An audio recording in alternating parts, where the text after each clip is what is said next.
শহীদ president Ziaur রহমানের রক্তস্নাত সংগঠন বাংলাদেশ জাতীয়তাবাদী দল বরিশাল মহানগর বিএনপি কর্তৃক আয়োজিত আজকের রাষ্ট্র মেরামতের 31 দফার লিফলেট বিতরণ শেষে আমাদের গণতন্ত্রের মাতা দেশনেত্রী বেগম খালেদা জিয়ার আগমন উপলক্ষে আজকের এই সংক্ষিপ্ত সমাবেশে উপস্থিত রয়েছেন মহানগর বিএনপির যুগ্ম আহ্বায়ক মুসা কাজল, যুগ্ম আহ্বায়ক হালিম মৃধা, যুগ্ম আহ্বায়ক জহিরুল ইসলাম লিটু, সদস্য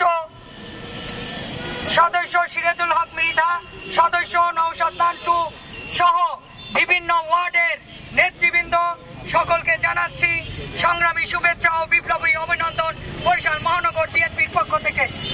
প্রিয় নেতৃবৃন্দ, আমরা বেশি কথা বলবো না, কারণ আপনারা আজকে দুটি প্রোগ্রাম কষ্ট করে শেষ করেছেন। সেজন্য আবারও মহানগর বিএনপির পক্ষ থেকে এবং আমার যুগ্ম আহ্বায়ক সদস্যদের পক্ষ থেকে আপনাদেরকে জানাচ্ছি সংগ্রামী শুভেচ্ছা ও বিপ্লবী অভিনন্দন। প্রিয় নেতৃবৃন্দ,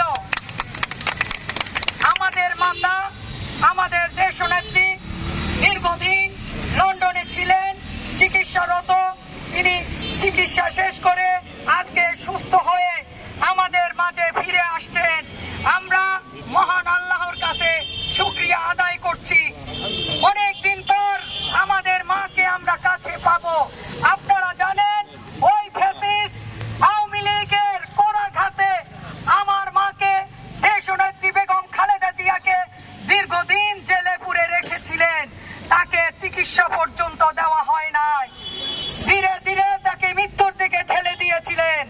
আজকে আমার মা সুস্থ হয়ে এই বাংলাদেশে ফিরে আসছেন এবং গণতন্ত্রের অতন্ত্র প্রহরী দেশনেত্রী বেগম খালেদা জিয়া আগামী দিনে এই বাংলাদেশের গণতন্ত্র পুনরুদ্ধার করে এই বাংলাদেশকে একটি সুখী সমৃদ্ধ রাষ্ট্র হিসাবে বিশ্বের দরবারে উপহার দিবেন।